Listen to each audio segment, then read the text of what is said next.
I'm not really the biggest fan of biplanes, and I'm not entirely sure why I buy them. I think it's the rigging that puts me off. But when this particular kit was announced and released back in 2023, I bought it. Maybe it was just to push the value of my basket up for free shipping or something, but yeah, I bought it. So today, I'm actually taking a look at this. Well, I'm building one of the kits from inside of here. I'm going to build the Fokker DR.1 in 1/72nd scale from Airfix. I'm Matt, this is Model Minutes, and join me as I get stuck into this kit and see what this one is like. Let's get it down onto the workbench.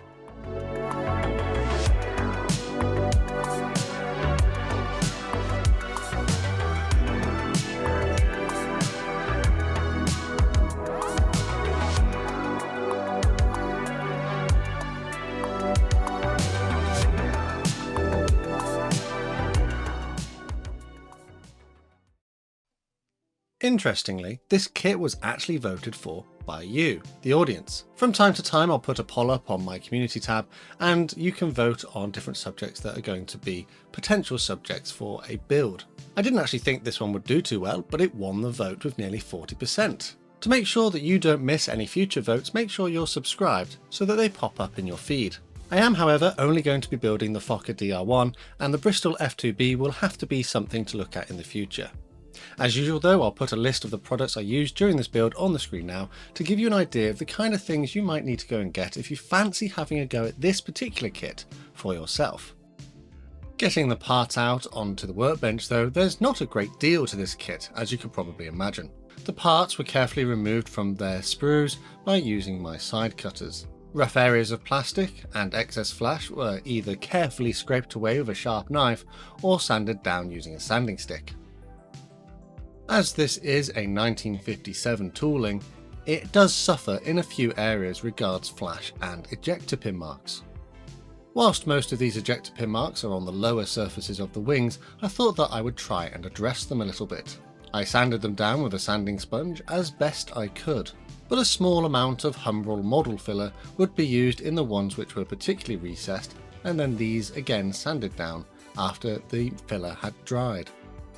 Something that's made a reappearance in this particular boxing is the inclusion of a display stand. The fuselage of the aircraft comes with markations pre-moulded on the bottom for where the display stand goes. These just needed opening up so the display stand would fit. And with the majority of the part prep complete, it was time to start assembling the model. I'm using Humbrol liquid poly cement as my glue of choice during this build, and it was applied to the model using a fine paintbrush. There isn't anything really in the way of cockpit detail, so I will just stick the pilot in much later, to try and hide this fact. Having glued the fuselage halves together, there is a bit of a misalignment, so this was addressed by some careful sanding down the joints. I'd try and make it a little bit neater by running some Tamiya extra thin down these joints to melt any of the excess plastic and run into those seams using capillary action. I still wasn't 100% happy with the join, so some more Humbrol model filler was applied to these areas, and then when it was dry I added a little water and then buffed the areas as smooth as I could get them. I then glued the tail surface into place and would address the gap at the fuselage joint off camera with some more filler and sanding. After this, I glued on the lower wing surface. And I then glued into place the support struts which go into these slots in the centre wing of the triplane, taking care of course to get them the right way round. This centre wing can then be glued to the top of the nose of the fuselage, with the support struts going into their holes in the lower wing. This did take a little bit of persuasion to get everything straight and level. It's worth pointing out that one of the support struts for the nose of the aircraft to the top wing is missing. This is part number 9. It wasn't included in the kit, but I didn't see the point in contacting the Airfix spares department because it's such a small part I could simply make my own. This was done by gluing together various strips of stretched sprue, which were about the right diameter, to the same shape of the part that did exist, using that one as a guide to complete my own facsimile. Having completed that to a point that I was happy with, and I know it's not going to be exactly the same, but it will be close enough. These were then glued into the relevant holes on the nose of the aircraft to help support the upper wing. The upper wing can then be glued into place with a little Tamiya extra thin, taking care not to misalign anything and ensuring everything was as snug and level as possible. Moving on to the engine cowling, I found the hole for the prop wasn't quite the right size, so I drilled it out a little bit with a slightly larger drill bit. The retaining pin was then inserted from the rear before carefully gluing the nose cowling onto the front of the aircraft. You'll note that I did have to make a small alteration to the shape here to get it to fit quite right. There was a little gap here between the cowling and the nose, so I filled this with a little more stretched sprue which was bent to the relevant curve. I'll add the propeller to the nose a bit later. After this, the landing gear struts could be glued into their holes on the bottom of the aircraft. This was then followed by the small wing which holds the landing gear. The tail skid was carefully glued into place at the back of the aircraft, and these small wing skids were glued into their slots on the bottom of the lower wing. And with all those parts done, it's now time to prime. So I've put this down into my spray booth and I'm going to be using the Tamiya Fine White Surface Primer. This will be sprayed onto the parts which are still awaiting inclusion to the model, but also the main assembly so far. A few thin coats of this paint should give a nice even surface for the next colour. And speaking of the next colour, I'm going for this Revell Fiery Red Spray Can. Whilst I found this colour to be quite a good representation of the red used in this particular aircraft, my only concern with this particular range of paints is that the cans are so small and they cost so much. This can here cost me nearly £10. And bearing in mind, by the time I finish this build, I barely have anything left in the tin. And this wasn't a particularly big model either. Having sprayed a white base coat though, this red should be more vibrant than if it was a darker base coat colour. With that all done and now dry, it's time to move on to the transfers. These decals are printed by Cartograph and are to their usual high standard. The ones that I need for the Fokker DR.1 were carefully cut from the sheet and then soaked into warm water to allow them to release from the backing paper. As is quite typical, I'm going to be using Micro Set and Micro Sol as my setting solutions during this build. First up, the Micro Set from the blue bottle was carefully painted onto the areas where the transfers were going to go.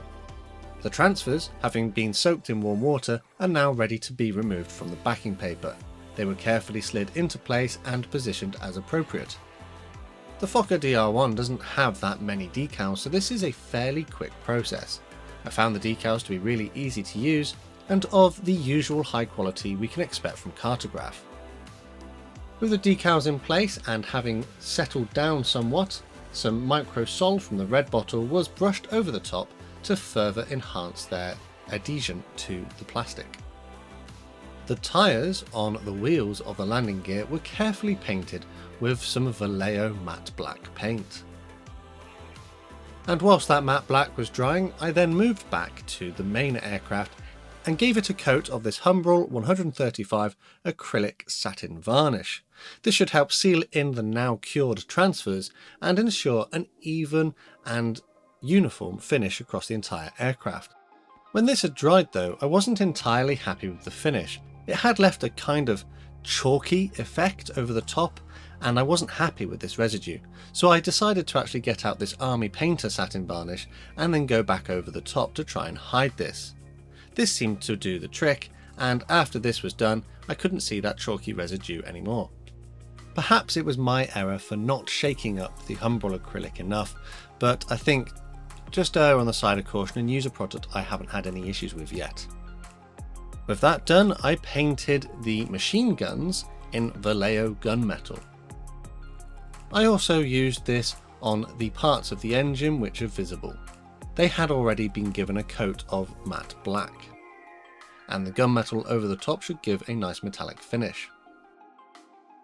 I'd also painted the centre of the prop with this gunmetal colour, and then the remainder of the propeller was painted in a wood colour. This is 110 natural wood from Humbrol. I'd also used this on the tail skid at the back of the aircraft. So one of the reasons I hate doing World War I biplanes, or biplanes in general, is because they usually have a lot of rigging. And I did kind of say to myself I wasn't going to do any rigging during this build, but I researched it a little bit, and the Fokker DR.1 only has a few bits here and there, so I thought, you know what, I could probably give that a go.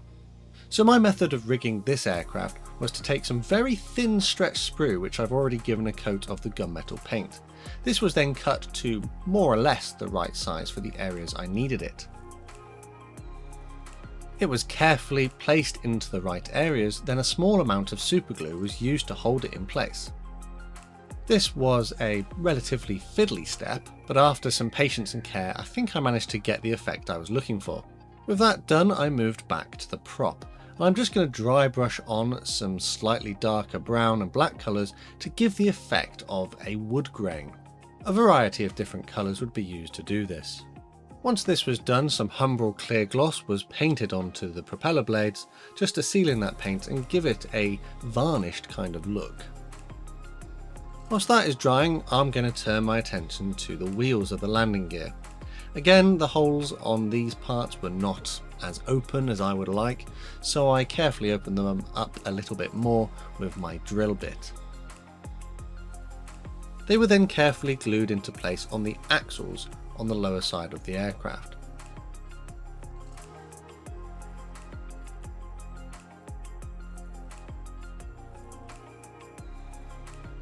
I painted the area just around the top of the cockpit with some Humbrol 62 leather.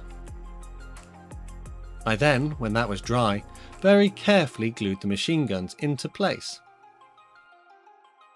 Now I can turn my attention to the pilot. Despite being a 1950s tooling, the pilot is generally not too bad. I decided to use a variety of Army Painter speed paints to complete this figure. The skin was done using peachy flesh. The flying jacket and helmet were done with satchel brown. I picked out his goggles in a little more gunmetal, and his boots in black. I think realistically this pilot kind of represents a World War II pilot and not a World War I pilot, but I think for this build, how much work I've done here is enough. He was then carefully glued into place inside the cockpit. For the propeller, I did have to remove a little excess on the mounting point as it was sticking out a little too far. And then I carefully glued the propeller into place on this mounting point. It is designed within the kit that if you're careful you could have a freely rotating propeller. I don't always worry too much about this, but in this particular build I was successful with this functionality. And then finally we come to the display stand, and these have made a reappearance in this particular boxing. It's always good to see a display stand brought back in. I do quite like to display my models flying if I get the opportunity. These clear parts were carefully assembled and then the aircraft added onto the top using that slot I cut earlier. And with that, I'm calling my build of the Fokker DR.1 in 1/72 scale from Airfix complete.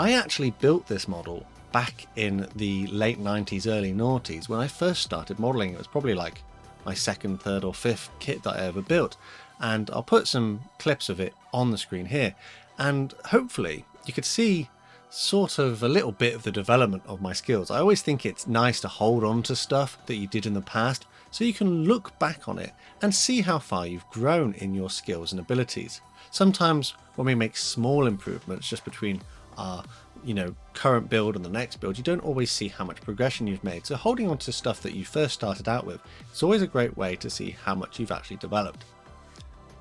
I wonder how many things you can spot that I did wrong in this very early build, because let's face it, there was an awful lot. In this current build though, I think that I have addressed many of those areas, such as getting the landing gear in the right place as indicated in the instructions.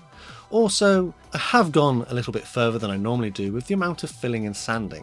I don't normally enjoy that part of the build, so I don't tend to bother with it. But in this one, I wanted to make it look reasonable. So I have endeavoured to try and fill and sand as many of those ejector pin marks and gaps as possible. And speaking of gaps, there are quite a lot. Being a 1950s tooling, it doesn't benefit from the quality that designs have these days. On the whole, it does look like a Fokker DR.1, and it does give a reasonable representation. But to get to this point, as mentioned, I've had to remove ejector pin marks and sand them smooth, and fill a variety of gaps, particularly in the fuselage, where the tail surface joins the fuselage, and there was even that gap at the cowling. I have had to open up various parts such as the engine and the wheels so that the axles could actually fit through the holes, and possibly one of the most annoying things was that I did have a part that was missing and had to scratch build my own new one to replace it. Hopefully it doesn't look too obvious that this isn't a kit issued part in the final build. This model is marketed as part of the Vintage Classics range, and Airfix do make it very clear on the box with some text that this is an old kit. I think though the inclusion of the display stands is a great choice, and it's nice to see them actually make their way back into a boxing. I know some people have been asking for them to make a reappearance for quite some time, so it's nice that they heard our voices. Airfix indicates this as a skill level 2, and bearing in mind I haven't actually built the Bristol F.2B yet, I would be inclined to agree that as a minimum this is a skill level 2, given how fiddly it is and the amount of issues such as flash, filling, sanding, and even maybe a little bit of scratch building may need to be completed in order to get this to a finished state. The decals though, I found them to be printed to a very high quality and very easy to apply to the model. I'm a little bit annoyed about that Humbrol 135 Saturn leaving a chalky residue on the finish, but I did manage to overcome that by applying a different satin varnish over the top.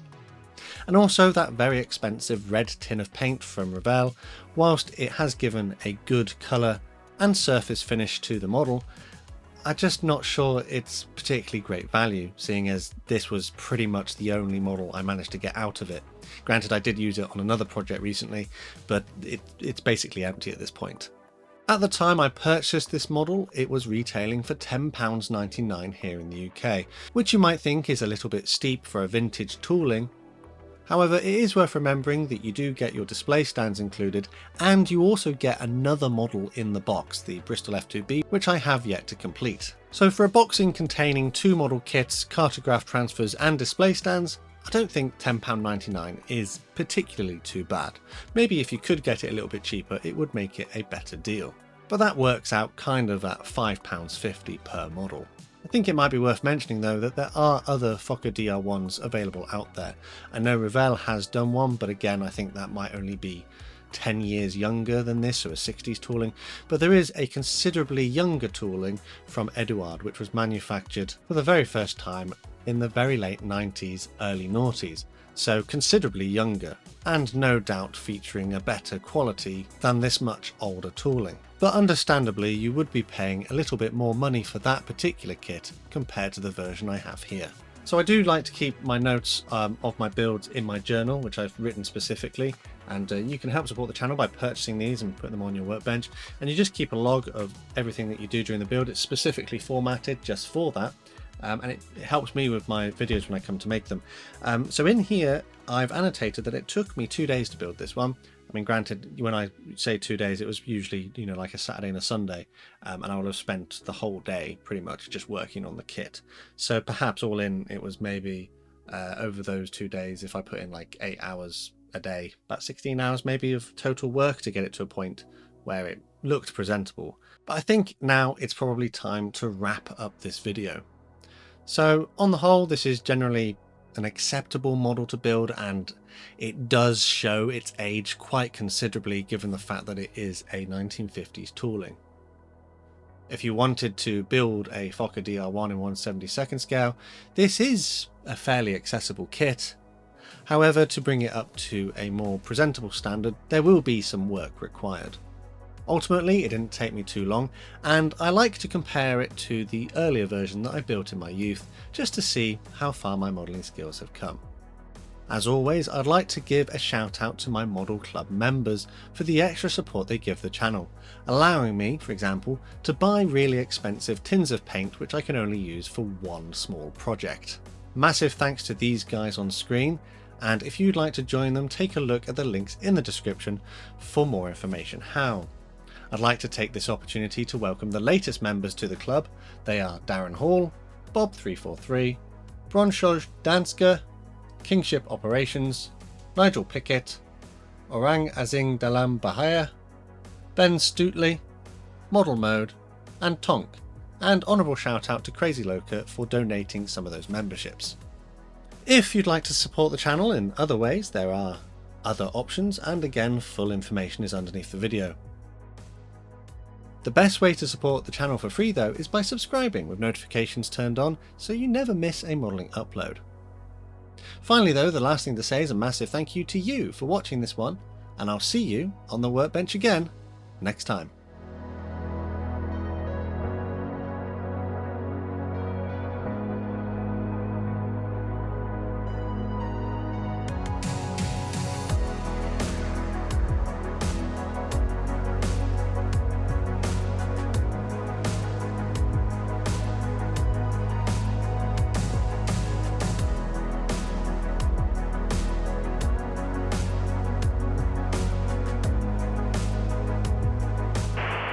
To make sure you don't get, oh my word, put words in, mouth words talk, and then gluing together various lengths of stretch